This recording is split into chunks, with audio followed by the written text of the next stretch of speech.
नमस्कार and welcome to Study IQ my dear friends. आज 12 अगस्त 2020 है और दिन है जन्माष्टमी का। श्री कृष्णा शरणम ममा। डियर फ्रेंड्स, एक बहुत ही अच्छी किताब मैं पढ़ रहा हूँ जिसका नाम है how to stop worrying and start living. Dale Carnegie एक बहुत ही फेमस राइटर हैं। कभी भी आप बुक स्टोर्स में जाइए या फिर बुक फेयर्स में जाइए तो आपको डेल कार्नेगी की बहुत सारी किताबें देखने को मिलेगी। ये जो किताब है इसमें उन्होंने एक बहुत ही इंटरेस्टिंग इंसिडेंट शेयर किया है जो मैं आपके साथ शेयर करना चाहता हूँ। डेल कार्नेगी जब छोटे थे तब वो बहुत गरीब थे, उनका परिवार बहुत ही गरीब था और एक वक्त ऐसा आ गया कि जब उनके पिताजी जो हैं उनके ऊपर बहुत ज़्यादा कर्ज हो गया था।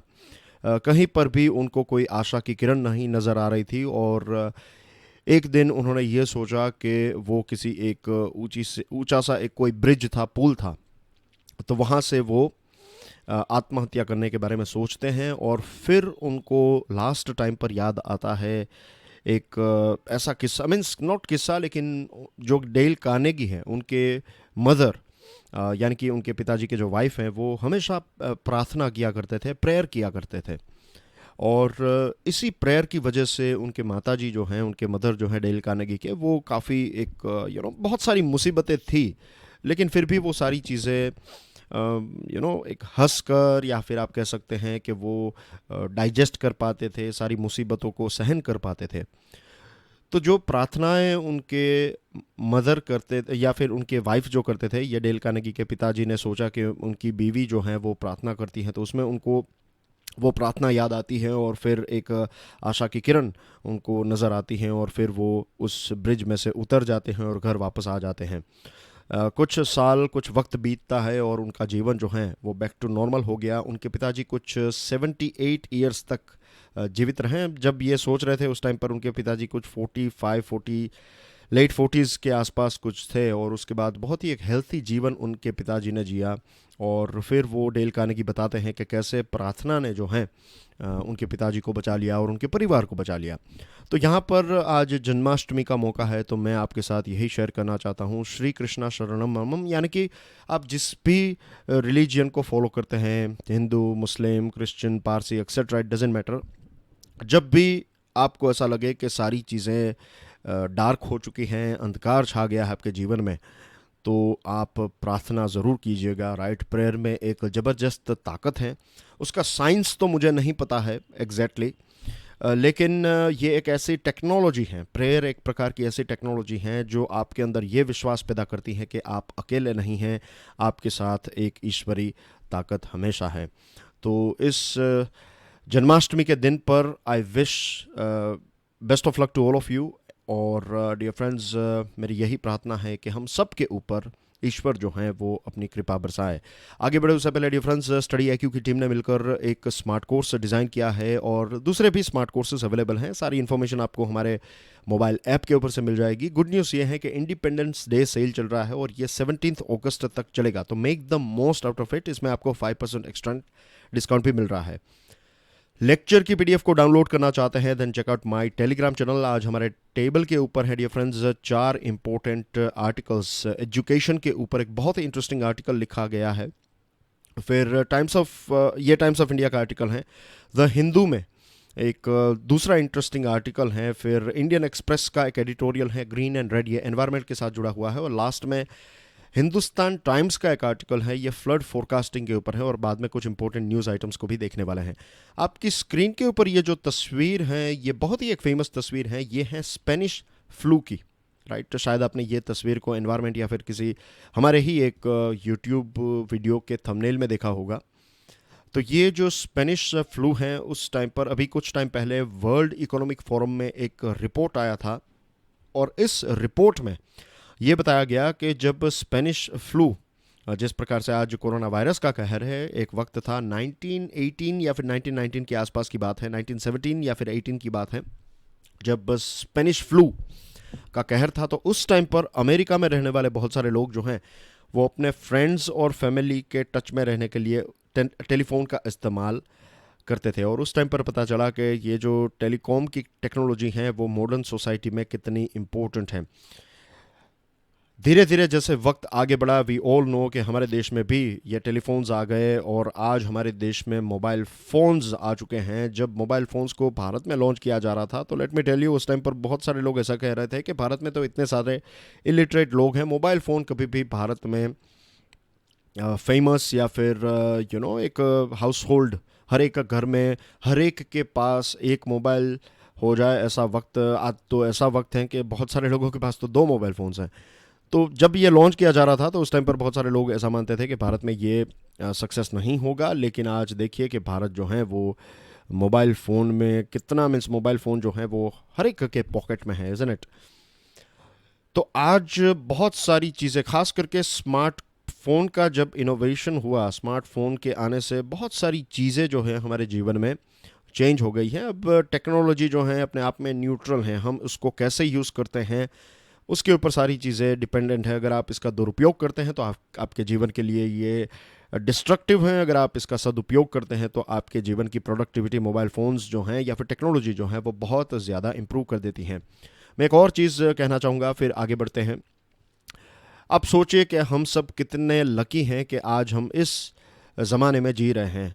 जो मुग़ल बादशाह अकबर थे, उनके पास ऐसी कोई फैसिलिटी नहीं थी कि वो एक स्विच दबाएं और जो फ़ैन है, पंखा जो है वो चालू हो जाए, राइट। लेकिन आज हमारे पास ये बहुत सारी टेक्नोलॉजीज़ हैं जिसको हम जनरली इतना ज़्यादा अप्रिशिएट नहीं करते हैं। यह आर्टिकल इम्पोर्टेंट मुझे इसलिए लगा, और इम्पोर्टेंट है भी क्योंकि ये आर्टिकल पहले तो लिखा गया है बाय पी.के. मिश्रा। अब पी.के. मिश्रा कौन है? पी.के. मिश्रा है additional principal secretary to the prime minister, right. तो एक बहुत ही इंपॉर्टेंट, एक टॉप लेवल के ब्यूरोक्रेट ने इस आर्टिकल को लिखा है, और ये आर्टिकल में वो एजुकेशन के बारे में बात करें, खास करके ई एजुकेशन के बारे में।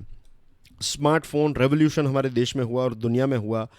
अब हम धीरे धीरे जो कहते हैं इंडस्ट्रियल रेवोल्यूशन 4.0 में एक हमने पैर जो है ऑलरेडी ह्यूमन बींग्स ने रख दिया है। Artificial intelligence, AR, robotics, blockchain technology, internet of things, ये सारी चीज़ें अब हमसे बहुत दूर नहीं हैं। और टेक्नोलॉजी की बात करें तो ये कोविड-19 के टाइम पर तो ये चीज़ प्रूव हो गई। आप में से बहुत सारे स्टूडेंट्स एक लंबे टाइम से डिजिटल टेक्नोलॉजी का उपयोग कर रहे हैं, डिजिटल एजुकेशन का उपयोग कर रहे हैं। बहुत सारे स्टूडेंट्स जो है 3-4 साल से द हिंदू एनालिसिस या फिर स्टडी IQ जैसे प्लेटफॉर्म्स को फॉलो कर रहे हैं। बहुत सारी चीज़ें आपने इससे सीखी हैं। बहुत सारे एजुकेटर्स जैसे कि मैं, तो मुझे भी मौका मिला कि डिजिटल टेक्नोलॉजी का उपयोग करके मैं हज़ारों स्टूडेंट्स के साथ एक संपर्क बना सकूं। और मेरे जैसे बहुत सारे ऑनलाइन एजुकेटर्स हैं, हमारी टीम में भी हैं, और दूसरी भी ऐसी कंपनीज हैं जिनके टीचर्स जो हैं वो एक ग्रेट इम्पैक्ट सोसाइटी के ऊपर डेफिनेटली डाल रहे हैं। तो टेक्नोलॉजी ने ये प्लेटफॉर्म हमें प्रोवाइड किया, और कोविड-19 के टाइम पर हमें इसकी ताकत का अंदाज़ा हुआ। तो जैसे स्पेनिश फ्लू के टाइम पर टेलीफोन का जो एक इम्पैक्ट था, मेरा मानना है कि, और इस आर्टिकल में भी ये लिखा गया है कि इस वक्त, ये जो वक्त चल रहा है कोविड-19 का, जहाँ हमें सोशल डिस्टेंसिंग और ये सारी चीज़ें मेंटेन करनी पड़ रही हैं, और क्लासरूम्स और यूनिवर्सिटीज़ और ये सारी चीज़ें बंद हैं, तो ऑनलाइन एजुकेशन जो हैं वो एक बहुत ही इम्पोर्टेंट रोल प्ले कर रहा है। और जब भी लेट्स से ये लॉकडाउन और ये सारी चीज़ें चली जाएगी, कोरोना वायरस चला जाएगा, लेकिन ये जो टेक्नोलॉजी का जो रोल है एजुकेशन की फील्ड में वो और ज़्यादा इम्प्रूव होता जाएगा। ज़रूरी नहीं है कि सारी चीज़ें ऑनलाइन ही हों, एक ह्यूमन टच भी बहुत इम्पोर्टेंट है, लेकिन टेक्नोलॉजी जो है ये बहुत सारी चीज़ों को ऐड करती हैं, राइट। फॉर एग्जांपल, अगर एक ट्रेडिशनल क्लासरूम होता तो मैं आपके साथ ऐसे इन्फोग्राफिक और ये सारी चीज़ें शायद शेयर ना कर पाता। आप देखिए फ्लेक्सिबिलिटी, द हिंदू एनालिसिस का वीडियो जो है बहुत सारे स्टूडेंट्स सुबह देख लेते हैं, दोपहर को देखते हैं, बहुत सारे स्टूडेंट्स शाम को भी देखते हैं, बहुत सारे स्टूडेंट्स अगर कहीं पर बाहर हैं तो वो वापस आकर भी देख सकते हैं। तो ये सारी चीज़ें पॉसिबल है बिकॉज ऑफ टेक्नोलॉजी। तो टेक्नोलॉजी ने डेफिनेटली एक ऑनलाइन एजुकेशन में एक नया एक्सपीरियंस ऐड किया है। क्लासरूम की बात करें, टीचिंग की बात करें, तो उसमें भी बहुत सारे मीन सप्लीमेंट्री रोल, यानी कि एक एड ऑन का रोल जो है वो प्ले किया है। जैसे मैंने आपको एग्जांपल्स दिए, फ्लेक्सिबिलिटी प्रोवाइड करता है, लर्निंग सपोर्ट प्रोवाइड करता है, बहुत सारी चीज़ें आप वीडियोस से देख सकते हैं, बहुत सारी चीज़ें जो हम इमेजिन नहीं कर पाते वो सारी चीज़ें हम वीडियोस को देखते हैं, तब हमारी इमेजिनेशन जो है उसको एक बूस्ट मिलता है। टीचर्स जो हैं, टीचर्स और स्टूडेंट्स के बीच में एक और ज़्यादा कोलैबोरेशन हो सकता है। आप में से बहुत सारे स्टूडेंट्स के डाउट्स जो हैं आप ऑनलाइन फेसबुक, टेलीग्राम या फिर व्हाट्सएप ग्रुप्स हैं, फिर लर्निंग ऐसे बहुत सारे ग्रुप्स हैं, तो वहाँ पर अपने डाउट्स जो हैं वो रखते होंगे, और बहुत सारे स्टूडेंट्स जो हैं वो जिनको इस टॉपिक के ऊपर क्लैरिटी है वो देख रहे होंगे, या फिर बहुत सारे टीचर्स जो हैं वो रिस्पॉन्ड करते हैं। तो इस प्रकार से अलग अलग जगहों पर ऐसे लर्निंग कम्युनिटीज़ जो हैं वो भी एजुकेटर्स के द्वारा क्रिएट की जा रही हैं। फॉर एग्जांपल जो कमेंट सेक्शन है इस पर्टिकुलर वीडियो का या फिर किसी भी वीडियो का, मैं जस्ट आपको एग्जांपल दे रहा हूँ, तो वो भी एक लर्निंग कम्युनिटी है। बहुत सारे, कई बार मैंने कुछ सालों पहले मैंने ये बात भी बताई थी कि बहुत सारे प्रश्न जो हैं उनके आंसर आप एक दूसरे के साथ डिस्कस कर सकते हैं। ये एक अपॉर्चुनिटी है जो कमेंट सेक्शन आपको प्रोवाइड करता है। तो यही एक प्रकार की ये कम्युनिटी ही है जहाँ पर आप चीज़ों को डिस्कस डिबेट कर सकते हैं। हमारे देश में भारत सरकार ने भी नेशनल मिशन ऑन एजुकेशन के माध्यम से बहुत सारे प्रोग्राम्स, इनिशिएटिव्स लॉन्च किए हैं, जैसे कि स्वयं है, स्वयं प्रभा, नेशनल डिजिटल लाइब्रेरी, ई यंत्र, वर्चुअल लैब। और ये सारे इनिशिएटिव्स जो हैं वो टीचर्स, स्टूडेंट्स की जो स्किल्स हैं उसको इम्प्रूव करने में मदद करते हैं। स्टूडेंट्स को, टीचर्स को क्वालिटी रिसोर्स का एक्सेस मिलता है, और इससे क्रिएटिविटी भी बढ़ती है, इनोवेशन भी बढ़ता है, और ख़ास करके यंग स्टूडेंट्स जो हैं उनमें क्रिएटिविटी और इनोवेशन का एक स्पार्क होना जो है वो देश के लिए भी बहुत ही इम्पोर्टेंट है। इस आर्टिकल में राइटर बात करते हैं नेशनल एजुकेशन पॉलिसी 2020 के बारे में, और नेशनल एजुकेशन पॉलिसी 2020 में, एनईपी 2020 में टेक्नोलॉजी के उपयोग के बारे में खास तौर से डिस्कशन भी की गई है कि कैसे टेक्नोलॉजी जो है वो चीज़ों को और ज़्यादा इम्प्रूव करने में हमारी मदद कर सकता है। एनईपी जो है एक और चीज़ के ऊपर फोकस करती है, और ये है कि भारत जो है ये ग्लोबल लीडर हैं इंफॉर्मेशन एंड कम्युनिकेशन टेक्नोलॉजी में, यानी कि आईसीटी में हमारा देश बहुत ही आगे है। जैसे स्टार्टिंग में ही मैंने एग्जांपल दिया स्मार्टफोन का, और स्पेस के कंटेक्स्ट में अगर आप देखें तो स्पेस में भी हम बहुत आगे हैं। तो ये सारी चीज़ें जो हैं, फॉर एग्जांपल स्मार्टफोन का जो रेवोल्यूशन हुआ, तो अब राइट टू इन्फॉर्मेशन जब आया, आरटीआई, तो राइट टू इन्फॉर्मेशन के टाइम पर मीन्स इन्फॉर्मेशन जो है वो लोगों तक मीन्स देनी चाहिए अथॉरिटीज़ को। अगर कोई सिटीज़न किसी इन्फॉर्मेशन की डिमांड करते हैं तो उनको देने मीन्स उनका ये अधिकार है कि उनको वो इन्फॉर्मेशन मिले। तो ये राइट टू एजुकेशन से, राइट टू इन्फॉर्मेशन से आया। लेकिन स्मार्टफोन, कंप्यूटर, ये सारी चीज़ें, इंटरनेट का जिस प्रकार से उपयोग हमारे देश में इंक्रीज़ हुआ है, तो एक्सेस टू इन्फॉर्मेशन जो है ये काफ़ी इंक्रीज़ हो गया। पहले ऐसा वक्त था जब कोई भी कुछ भी बात कर देता था और हमें मानना पड़ता था। डाउट होते थे, कई लोग अमेरिका के बारे में बात करते थे तो हमें पता नहीं था, तो हमें सिर्फ हाँ ही कहना पड़ता था, बिकॉज उस टाइम पर एक्सेस टू इन्फॉर्मेशन नहीं था। लेकिन आज बहुत सारी चीज़ें आपने भी देखा होगा कि जब आप अपने फ्रेंड्स के साथ बैठकर कोई बात करते हैं और कोई ऐसी बात करता है जो मानना थोड़ा डिफ़िकल्ट हो जाए, या फिर लगता है कि वो थोड़ा गलत बात कर रहे हैं या फिर एक्साजरेट कर रहे हैं बातों को, बड़ी बातें बता रहे हैं, तो फिर आप उसको गूगल भी कर सकते हैं और आपको इंटरनेट से उसका राइट आंसर या फिर प्रॉपर डेटा जो है वो मिल जाता है। तो ये सारी चीज़ों ने हमारे जीवन के ऊपर, हमारी अंडरस्टैंडिंग के ऊपर एक बहुत बड़ा इम्पैक्ट डाला है। और द डिजिटल इंडिया कैंपेन जो है ये भी हमारी सोसाइटी को डिजिटली एम्पावर्ड कर रहा है, सशक्तिकरण हो रहा है हमारी सोसाइटी का। और कुछ दिनों पहले जब हम नेशनल एजुकेशन पॉलिसी के बारे में बात कर रहे थे, तब मैंने आपको एक विस्तार से बताया था कि नॉलेज इकोनॉमी जो है, नॉलेज बेस्ड सोसाइटी जो है, जैसे हम नॉलेज बेस्ड सोसाइटी और ज़्यादा मैच्योर होती जाएगी तो सारी चीज़ों में, चाहे एनवायरनमेंट मीन्स, आप जस्ट सोचिए कि जो पॉल्यूशन हो रहा है, I will give you one more example, शायद आप में से कोई नए स्टूडेंट्स हो तो लेट्स से कि हमारे देश में जो जिस प्रकार से पॉल्यूशन है, आज हमें सब पता है, रफली आपको पता ही होगा कि दुनिया के 20 सिटीज़ को आप लें और दुनिया के 20 सबसे पॉल्यूटेड सिटीज़ की अगर हम बात करें तो उसमें से 15 सिटीज़ जो हैं वो हमारे देश के हैं। जस्ट इमेजिन कीजिए कि अगर ये सारी इन्फॉर्मेशन हमारे पास नहीं होती, डिजिटल टेक्नोलॉजीज़ और ये स्मार्टफोन्स एक्सेट्रा, या न्यूज़ का जो एक्सेस है ये नहीं होता, तो ये होने के बावजूद भी हमें इसके बारे में पता नहीं चलता, इज़न्ट इट? लेकिन ये सारा डेटा आज अवेलेबल है, और इस डेटा की वजह से फिर हम प्रेशर करते हैं, हमारा बिहेवियर उस प्रकार से होता है, हम सोचते हैं चीज़ों को और गवर्नमेंट के ऊपर प्रेशर क्रिएट करते हैं ताकि गवर्नमेंट जो है इलेक्ट्रॉनिक व्हीकल्स, पोल्यूशन को रोकने के लिए पेड़ पौधे लगाएं और बहुत सारी चीज़ें करें, राइट? तो ये सारी चीज़ें जो हैं वो हमारी सोसाइटीज़ को डायरेक्टली इनडायरेक्टली एक धीरे धीरे, ये एक ऐसा बदलाव है जो हम डे टू डे देख नहीं सकते, लेकिन 3-4 साल और जब बीत जाएं और वापस जब हम देखें, पीछे मुड़कर जब हम देखते हैं, तब लगता है कि हम कहाँ से कहाँ ऐसे सोसाइटी पहुँच गए।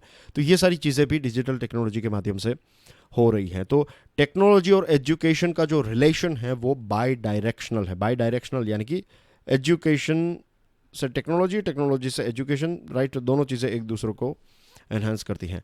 National educational technology forum NETF के बारे में ये बताया है कि ये जो फोरम है ये एक प्रकार का ऐसा प्लेटफॉर्म है जो free exchange of ideas, use of technologies to enhance learning, assessment, planning, administration and so on for both school and higher education. ये NEFT जो है ये इस प्रकार की चीज़ों को प्रमोट करने में काम करेगा। ये एक ऐसा प्लेटफॉर्म है। इसके साथ जो नेशनल रिसर्च फाउंडेशन NRF जो है, इसके बारे में भी NEP 2020 में बातें बताई गई हैं। और ये टेक्नोलॉजी और ख़ास करके आर्टिफिशियल इंटेलिजेंस में research, developing and deploying application based research, advancing international research efforts to address global challenges, ये सारी चीज़ों में NRF जो है वो फंडिंग और not just funding but technology और ये सारी चीज़ें प्रोवाइड करेगा। सबसे बड़ा चैलेंज जो हमें देखने को मिलेगा वो है एग्जामिनेशन में। सोशल डिस्टेंसिंग और इन सारी चीज़ों को मेंटेन करते हुए रिमोट एग्ज़ाम्स कंडक्ट करें। रिमोट यानी कि आप घर पर बैठकर ही आपकी एग्ज़ाम्स दे पाएंगे या फिर देनी पड़ेगी आपको। तो इसको कैसे हम सेफ क्रिएट कर सकते हैं, चीटिंग और ये सारी चीज़ें ना हो, डिस्ट्रक्शन, नॉट डिस्ट्रक्शन लेकिन डिसरप्शन ना आए। अगर एग्ज़ाम चल रही है और इंटरनेट या फिर इलेक्ट्रिक फेलियर हो गया तो फिर क्या होगा। तो ये सारी बहुत सारे ऐसे चैलेंजेस हैं जिसके बारे में बहुत सारी चीज़ें करना अभी भी बाकी हैं। फ्यूचर में तो वोटिंग भी डेफिनेटली देखने को मिलेगा हमें, राइट। अभी नहीं तो कुछ सालों के बाद वोटिंग जो है वो अब हमसे दूर नहीं है। और जस्ट इमेजिन कीजिए वोटिंग से कितने सारे लोग जो आज वोट नहीं दे पा रहे हैं वो वोट दे पाएंगे। एक चीज़ जो हमेशा इम्पोर्टेंट है और इसका कोई ऐसा फ़िलहाल मुझे तो नहीं लग रहा अल्टरनेटिव है, वो है ह्यूमन टच, राइट। बहुत सारी चीज़ें आपको फिज़िकल क्लासरूम में सीखने को मिलती हैं, लैब्स में सीखने को मिलती हैं, तो ये सारी चीज़ें तो रहेगी। तो यहाँ पर कोई क्लैश नहीं है, ऐसा नहीं है डिजिटल वर्सेस ट्रेडिशनल, ऐसा नहीं है। What we have to do is digital plus traditional, right. ये वर्सेस वाला कॉन्सेप्ट जो है वो निकाल देना चाहिए। यहाँ पर हमें प्लस कि दोनों एक दूसरे को कैसे एनहेंस कर सकते हैं, इसके बारे में हमें सोचना चाहिए। और टीचर्स की भी कैपेसिटी हमें बिल्डअप करनी होगी। बहुत सारी स्कूल्स और कॉलेजेस में आज टीचर्स जो हैं बहुत ही मीन्स लर्नड हैं, उनकी स्किल्स हैं, लेकिन टेक्नोलॉजी के साथ इतने ज़्यादा यूज टू नहीं है, तो थोड़े बहुत इश्यूज हमें देखने को मिल रहे हैं। लेकिन एक अच्छा ट्रेनिंग प्रोग्राम अगर चलाया जाए तो उनको भी हम एजुकेट कर सकते हैं। मोस्ट इम्पॉर्टेंट चीज़ जो मैं चाहता हूँ कि आप इसके ऊपर फोकस करें और वो ये है, क्योंकि ये एक आर्टिकल बहुत इंपॉर्टेंट ब्यूरोक्रेट ने लिखा है, वो आत्मनिर्भर भारत के बारे में ये बता रहे हैं कि सिर्फ यहाँ पर ग्लोबल सप्लाई चेन या फिर हमारे देश में प्रोडक्शन करना, सर्विसेज का और गुड्स का प्रोडक्शन यहाँ पर हो, तो सिर्फ उतने से ही लिमिटेड नहीं है ये आत्मनिर्भर भारत। आत्मनिर्भर भारत जो है वो एक समाज में ज़बरदस्त बदलाव की भी बात है। हर एक व्यक्ति, एवरी इंडिविजुअल, राइट, हर एक व्यक्ति जो है, जो भी आप कर रहे हैं उसमें कैसे हम एक्सेलेंस हासिल कर सकते हैं, राइट। कैसे हम अपना बेस्ट प्रोडक्ट, अगर आप लेट्स से आप एक गार्डनर हैं या फिर आप एजुकेटर हैं या फिर आप एक स्टूडेंट हैं या फिर आप एक मैकेनिक हैं, तो कैसे वर्ल्ड क्लास तरीके से आप चीज़ों को करें, राइट। हर एक व्यक्ति अगर अपने 100% पोटेंशियल तक काम करें या फिर प्रोडक्ट या फिर सर्विस जो भी वो कर रहे हैं उसको 100% बेस्ट तरीके से करने की कोशिश करें, तो आप सोचिए कि हमारा देश जो है वो कहाँ से कहाँ पहुँच जाएगा। तो ये एक बहुत ही इम्पोर्टेंट एस्पेक्ट है जो मुझे इतने सारे आर्टिकल्स में ये चीज़ शायद कहीं पर पढ़ने को नहीं मिली है। इसमें मुझे एक नया व्यू पॉइंट मिला कि ये एक सोशल या फिर समाज में भी बदलाव लाने का एक क्लैरियन कॉल है, ये आत्मनिर्भर भारत, कि हम एक्सेलेंस अचीव करें, जो भी चीज़ हम कर रहे हैं उसमें एक्सेलेंस अचीव करें। और इसमें एजुकेशन जो है एक बहुत ही इंपॉर्टेंट रोल प्ले करेगा। आगे बढ़े उससे पहले डियर फ्रेंड्स, अगर आज का वीडियो आपको पसंद आता है then hit the like button. इस लेक्चर को दूसरे स्टूडेंट्स के साथ तो शेयर ज़रूर करें, और वीडियो पसंद आता है तो इसको दूसरे स्टूडेंट्स को भी बताइएगा। और हमारी चैनल को अगर सब्सक्राइब नहीं किया है तो आज ही सब्सक्राइब करें, और सब्सक्राइब कर दिया है तो 3 और स्टूडेंट्स को इसके बारे में ज़रूर बताइएगा। एक लंबे टाइम से देखिए टेक्नोलॉजी का दुरुपयोग जो है उसके बारे में कुछ बात करें तो आपने देखा होगा कि बहुत सारे ऐसे इमेजेस जो हैं वो शेयर किए जाते हैं, ख़ास करके महिलाओं के और गर्ल्स के, और फिर उनको ब्लैकमेल किया जाता है, उनको उनको उनकी उनकी जो एक रिस्पेक्ट है, उनकी जो एक इज्जत है, उसको डिस्ट्रॉय करने की कोशिश की जाती है। कई ऐसे पिक्चर्स क्लिक किए जाते हैं, बहुत सारी चीज़ें जो हैं वो ऐसी चलती रहती है, और ये नेगेटिव यूज़ ऑफ टेक्नोलॉजी का एक प्राइम एग्जाम्पल है, राइट। और इसका एक जो नॉर्मल जो एक मीन्स नॉर्मल यानी कि एक जो फर्स्ट स्टेप लिया जाता है वो यही है कि जो कोई भी वो लड़की हैं या फिर महिला हैं तो उनका जो भी सोशल अकाउंट है तो उसको डीएक्टिव करने की सलाह दी जाती है कि आप अपना सोशल हैंडल जो है वो डीएक्टिव कर दीजिए, लेकिन इससे वो प्रॉब्लम जो है वो सॉल्व नहीं होगा।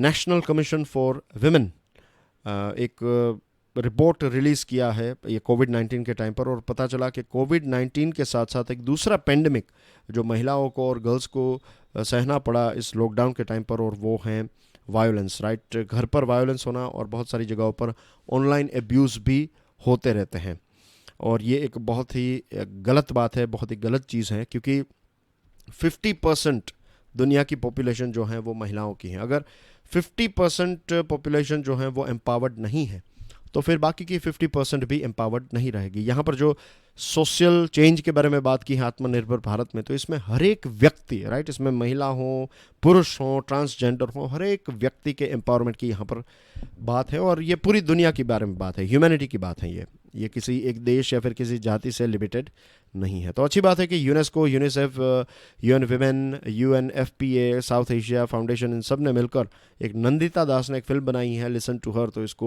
इसका प्रोडक्शन और इसको लॉन्च करने में एक शॉर्ट फिल्म है जिसमें इन सारे अलग अलग ऑर्गेनाइजेशंस ने मदद की, और ख़ास करके हमारे जो यंगस्टर्स हैं, लड़के और लड़की दोनों, लड़कियों को एम्पावर करना है और लड़कों को ये सिखाना है कि भाई आपका बिहेवियर जो है वो कैसा होना चाहिए। सिर्फ लड़कियों को एजुकेट करने से कुछ नहीं होगा, लड़कों को भी आपको उतना ही एजुकेट और उनको भी इन्फॉर्म्ड बनाना होगा, ताकि वो रिस्पेक्ट करें, और जो एक बिहेवियर होना चाहिए, राइट, एक इंसान का, वो बिहेवियर वो करें। बिहेवियर और सारी चीज़ें जो भी वो कर रहे हैं तो उसमें ऐसा कोई भेदभाव, एक लंबे टाइम से ये सारी चीज़ें जो चली आ रही हैं, और सिर्फ हमारे देश में नहीं, हर एक समाज में हमें ये अलग अलग डिस्क्रिमिनेशंस जो देखने को मिल रहे हैं, तो ये सारी चीज़ें चली जाए तो उसके लिए जो मम्मीज़ हैं, जो मदर्स हैं, उनको अपने लड़कों को भी वही चीज़ सिखानी चाहिए। और सिर्फ मदर्स की बात नहीं है, ऐसे सोसाइटी, ऐसे एजुकेशनल प्लेटफॉर्म्स या फिर education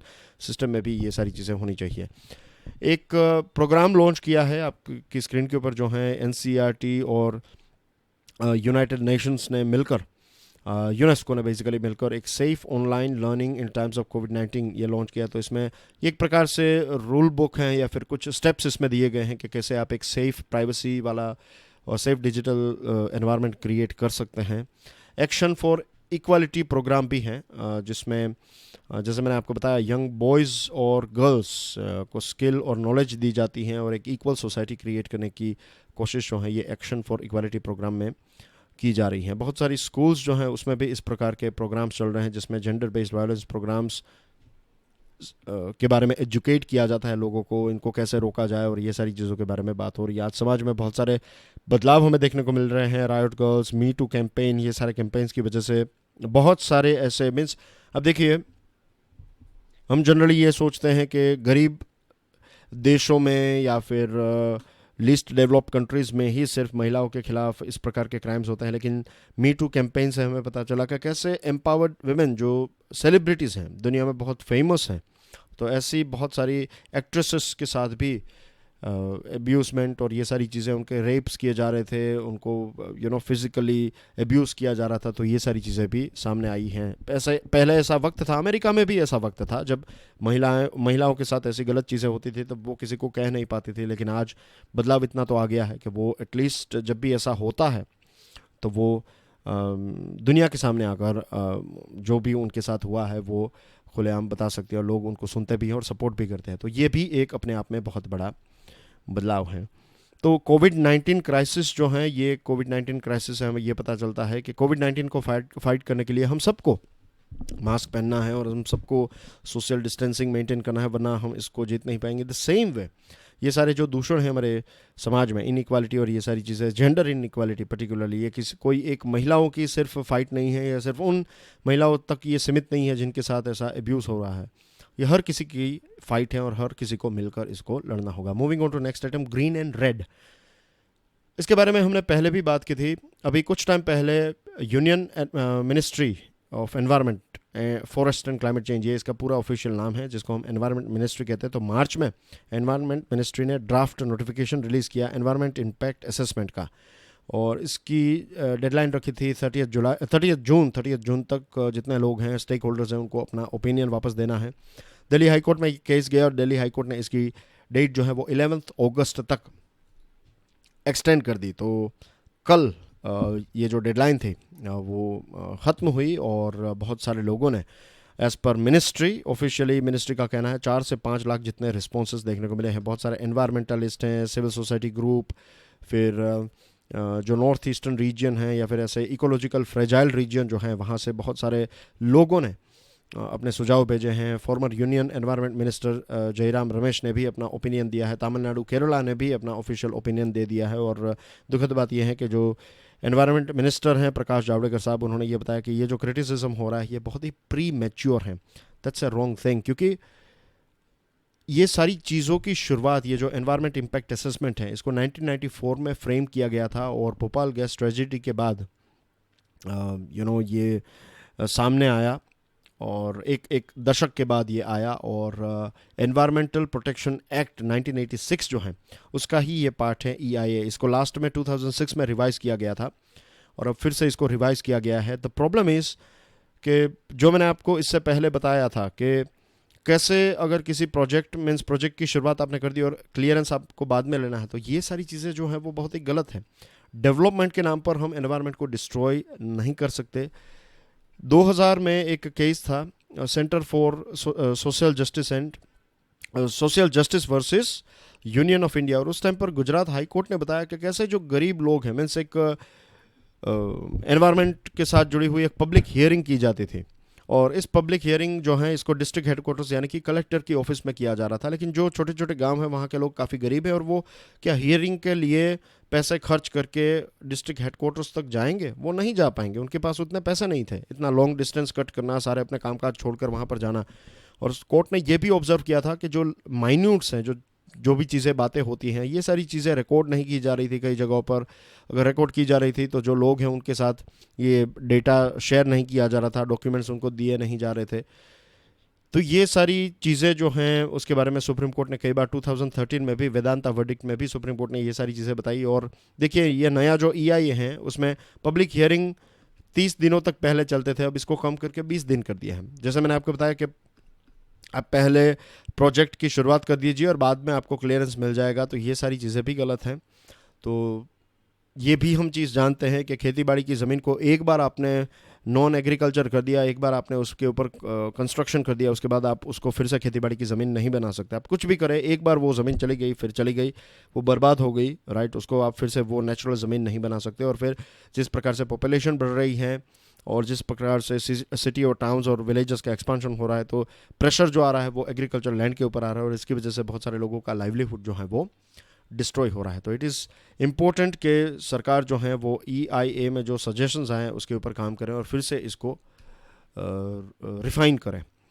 moving on to next item, importance of flood forecasting. Prime minister साहब ने अभी चीफ मिनिस्टर्स और मिनिस्टर्स के साथ एक मुलाकात की, जिसमें केरला, कर्नाटका, आसाम, बिहार, उत्तर प्रदेश और महाराष्ट्र के बहुत सारे फ्लड रिलेटेड या फिर फ्लड में फंसे हुए बहुत सारे राज्यों के मिनिस्टर्स और CMs के साथ बातचीत की।